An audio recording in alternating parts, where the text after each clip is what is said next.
Hello, welcome back to my channel. My name is Shannon and this is Shannon's Book Nook. And today we are doing my November wrap up. So let's get into how many books I read for the month of November. So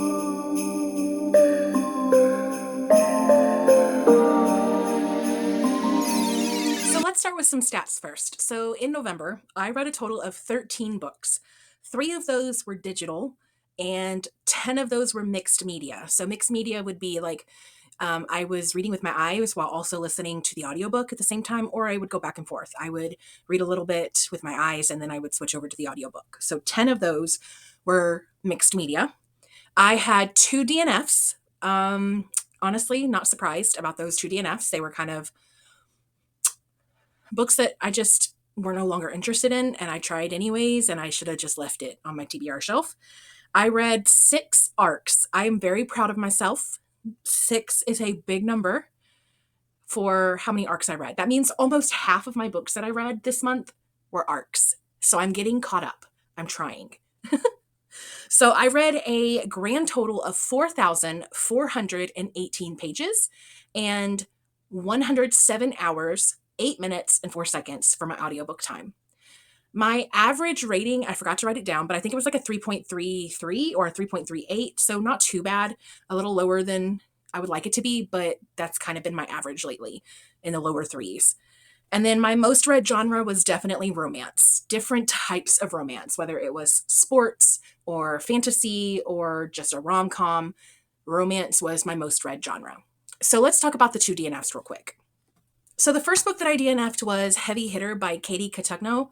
This was an arc that I got from NetGalley. It is a sports romance and I thought I would love it, but I am starting to realize that the whole sports athlete getting together with a pop star or somebody who is already really famous, that trope doesn't really work for me. And this one specifically because this one is a fairly young superstar and she's very annoying. And I got maybe 30%, maybe 25% really. 25% into this book and I was already like, this ain't gonna work for me. So I DNF'd it and I didn't look back. Unfortunately, that just did not work for me. The other book that I DNF'd was A Court of Honey and Ash by Shannon Mayer and Kelly St. Clair. I listened to the dramatized audio, the graphic audio for this, and I was following along with my eyes to the Kindle Unlimited ebook that I have. And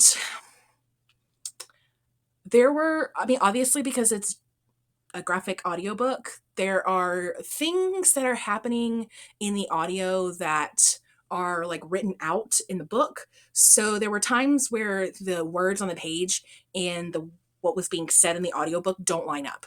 And so it was really hard to keep track of everything.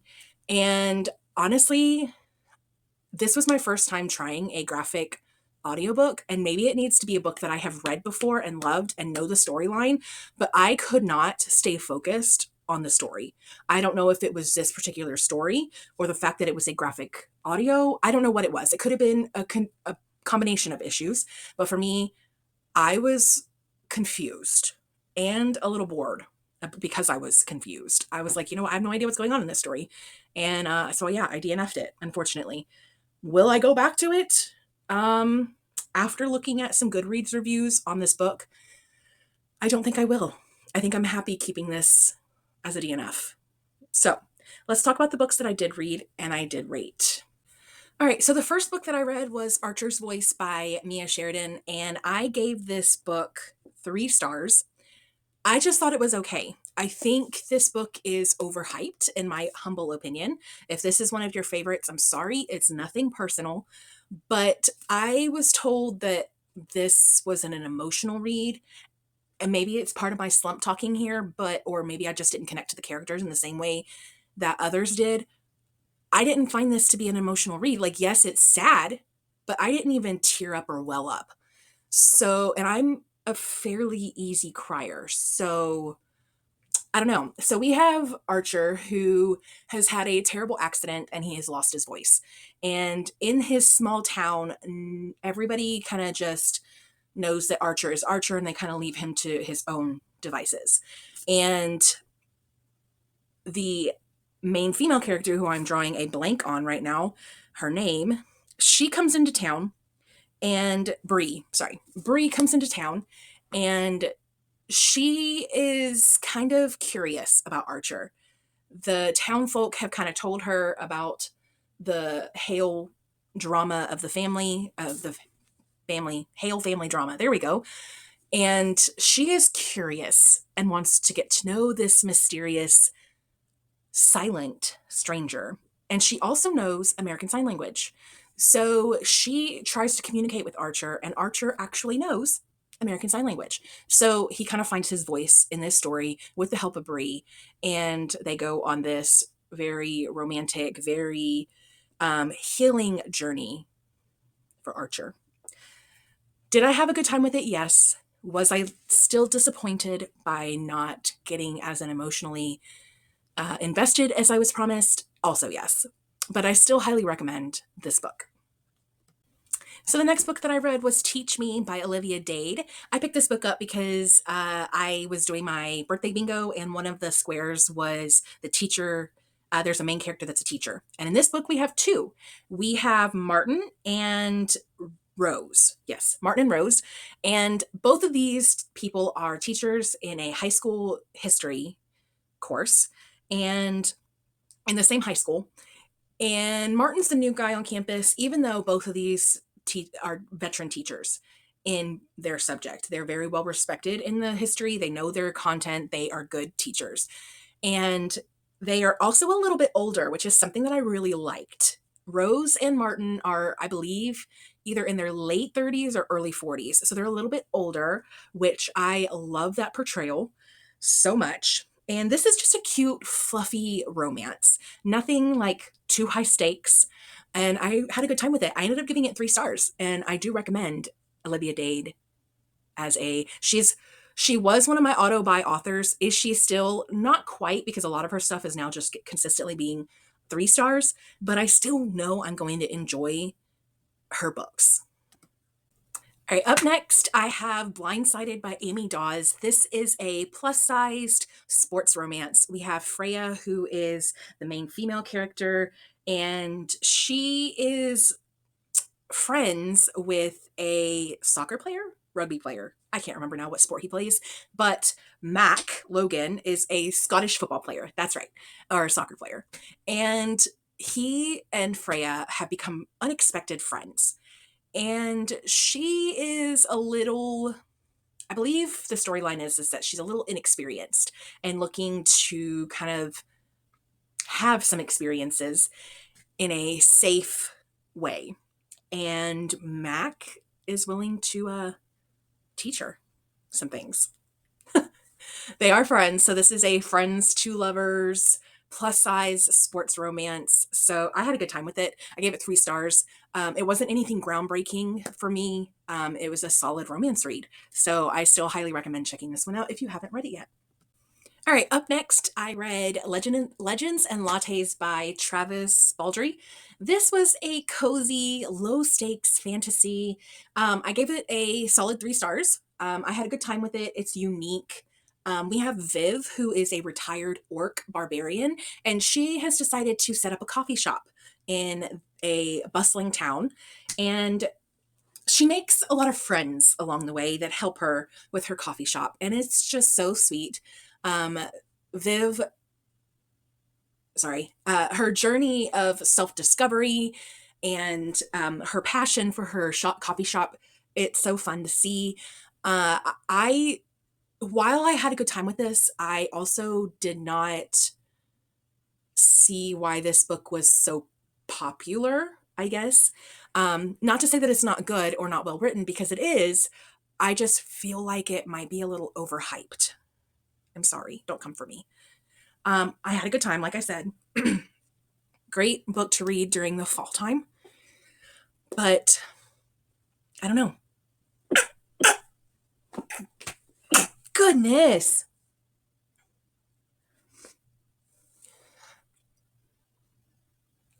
I'm okay. Sorry about that. I have been sick the last few days, and I'm better, but obviously not still 100%. So, on to my next book. I read Wicked Serve by Grace Riley. I gave this 4 stars. I had a really good time with this. It's a sports romance. It was an arc that I got from NetGalley, and the two main characters have so much chemistry. I ate this up. The main female character is a volleyball player at the local college or university, and the main male character, Nick or Nikolai, he's Russian, and he's a hockey player. And I listened to the audiobook and loved it so much. This is actually book 4 in a series, but I didn't read the other 3 books, and I was okay with not having to read the first 3 books. However, you do see characters from the other 3 books that are in this book. Like it is, I guess, could be a standalone, but you have characters that carry over across each book in this series. Loved it so much. I do plan on reading the other 3 books. I've just read the series out of order now, and that's okay. But I loved it.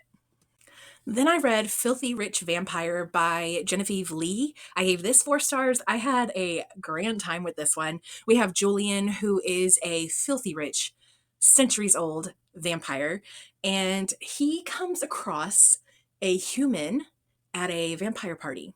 And this human does not know that she is basically surrounded by vampires. She is a cello player, and she is a part of the orchestra that is performing at this party.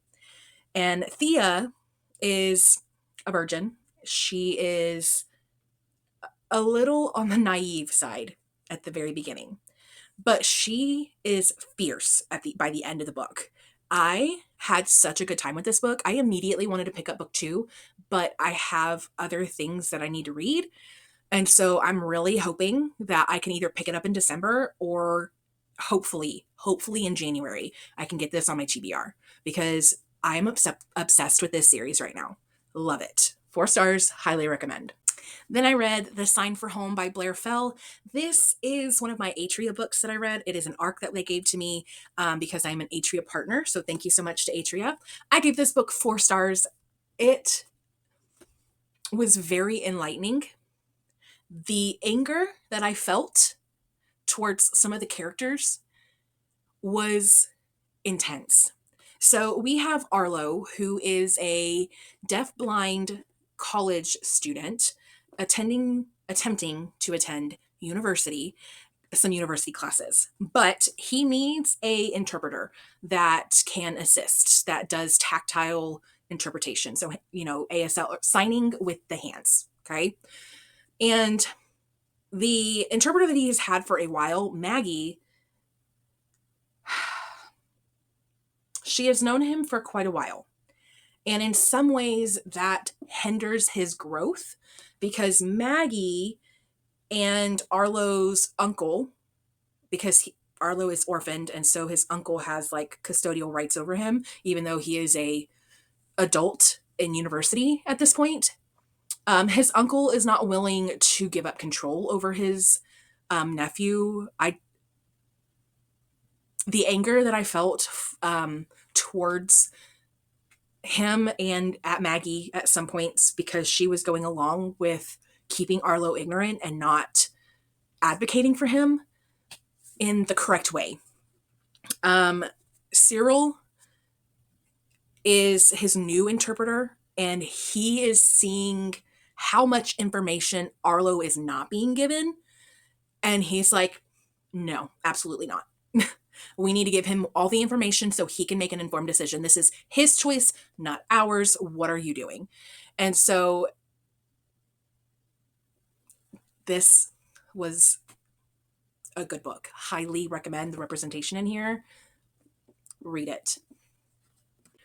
Then I read The Wedding Witch by Erin Sterling. This is book 3 in the X-Hex series, and I love this series so much. I've read all of the books, and I highly recommend reading the first 2 books because things are talked about that might be spoilers, and there's a character in here that is featured in the first or second book. Highly recommend reading those 2 books before you read this one. You don't have to, but it will give you more context. Yes, highly recommend. But the novel follows our spirited protagonist, Tamsin. She is a human whose life takes an unexpected turn when she is tasked with procuring a magical relic for a client. The problem is, she has promised Bowen Penhallow that he is her only client, and they run into each other at an event she attends to get said relic. And that's when he finds out that she has other clients, and he is not happy. So I love Sterling's writing. I've really enjoyed this whole series. Um, but seeing Tamsin show up again and getting to know her better, more, Bowen and Tamsin had electric chemistry. And I loved this book. And just so you know, I also had, I don't know if I said it earlier, but I did get this as an ARC from NetGalley. So I still loved it. And I highly recommend this series. Up next, I read Tropicala by Harold Rogers. This is a very low 3-star, maybe a high 2-star. This book takes place in Brazil, and we have Daniel, who has just been dumped by his pregnant girlfriend, and his grandfather has dropped dead, and his family has a lot of drama going on. This I don't know much about Brazil and um, how true some of these things are. You know, I know crime happens everywhere, but the picture that is painted, while vivid, is also like shows Brazil as very like crime ridden and dangerous. And I feel like that kind of fits the image that I have, but I don't know how true that is. And I don't want to put any stereotypes on a country, or, you know, because I've never been there. I don't know. But based on what I read in this book, and I believe the author is Brazilian. Yeah. Says he grew up between the United States and Rio. So maybe some of this is based on his experience. I don't know. But this is a dark, rough, hard hitting topics are talked about. This is not an easy read by any stretch of the imagination, and I don't think I was fully prepared for some of the conversations that were had. And some of the anger that some of the characters have for being put in certain situations. So I still recommend checking this book out, but it didn't work for me. This is not typically a book that I would read. But I still think if it's something that you are interested in, if you like family drama, if you like hard-hitting books, those life questions being asked and talked about, you might enjoy this book. Up next, I read Trick Shot by Kayla Gross, or Grossi. I'm not sure how you say her last name. I apologize. This is a LGBTQIA, romance? Erotica? This is smut. It's erotica. So this is what I was having a good time with it for like, it's a novella. It is a spicy holiday novella, okay? And here's my problem with it.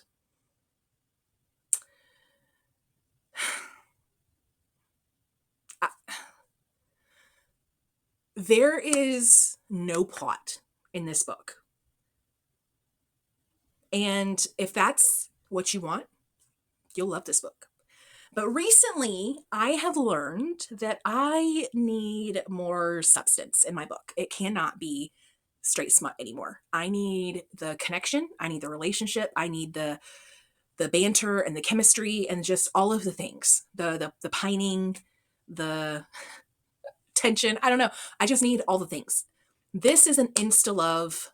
We met at the airport when our flights got canceled because of a snowstorm on Christmas Day. And you know what? I'm going to ask you to come home with me, and maybe you'll hook up with me and my boy. Because this is an MMF. And I mean MMF, not an MFM. There's a difference because the two guys are bisexual and they have been together by themselves. They have been in a relationship. They are friends, close friends. They've been in a relationship together, and now they're bringing her home and hoping that she will want to hook up with both of them.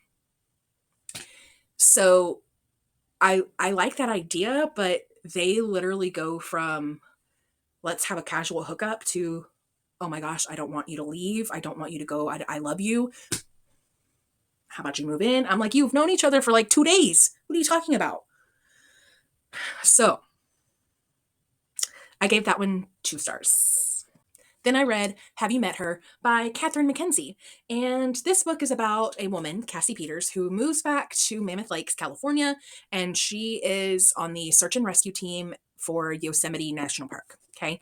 And people start disappearing at the park. And so search and rescue is coming out to look for these people, hopefully find them. If not, it becomes a recovery mission and they hope to just find something. This book was slow going until about the 60, 70%. And then the stuff hit the fan. I gave this 3.5 stars because I couldn't give it quite 4 stars because the beginning part is quite slow. And I would definitely call this a mystery, not a thriller, even though the pace really picks up towards the end. I feel like this is more of a mystery. Okay. There are some crazy people in this book. 3.5 stars. Thank you to Atria for sending it to me. Up next, I have Embrace the Lace by Shannon McLeod. This is a NetGalley arc that I got, and this is set in like the 17th century Scotland. It's very much giving Outlander vibes. So if you like the show or if you've read the books, you'll probably like this book. I would say it's got some very fantastical elements, so maybe a little bit of fantasy in there. There's definitely some romance.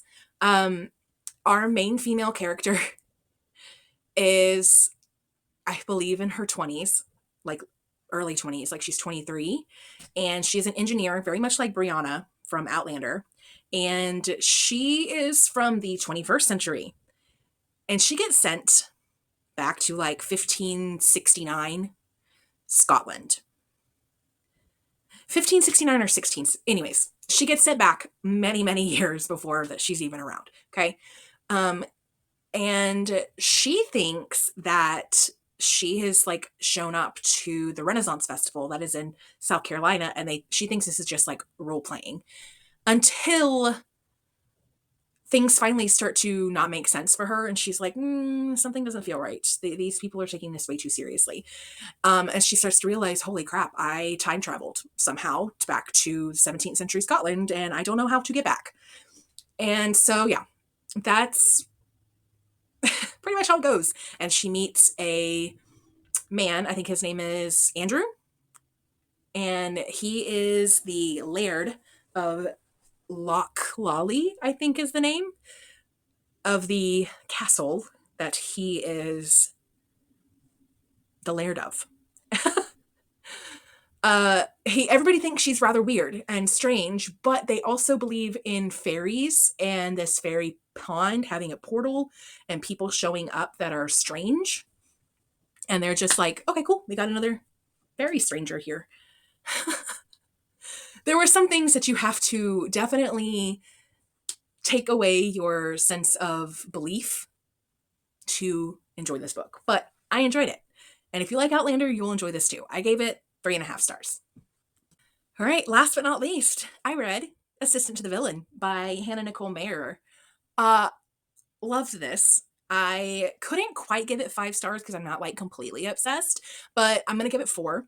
And the characters in this book, Evie is her humor and that inner voice that oh my gosh, I was laughing out loud. And then Kingsley, the little mouse, or no, not the mouse, the frog, frog, he cracks me up too. And then the villain, of course, has his moments. But I had a good old time with this book, and I am so glad that I already have book 2 sitting on my shelf, like right there. So I am excited to pick it up. Hopefully I can get to it in December. We'll see what happens. But yeah, so those are all the books that I read. Here is the stack. Let me turn it over. No, why? The stack. And then, of course, all the ebooks that I read. And I want to thank you for sticking around if you stuck around for this long. Don't forget to like the video if you liked it and subscribe if you want to. If you want to leave me a comment to let me know that you were here, leave me a frog emoji for Kingsley. And I will see you next time, guys. Bye.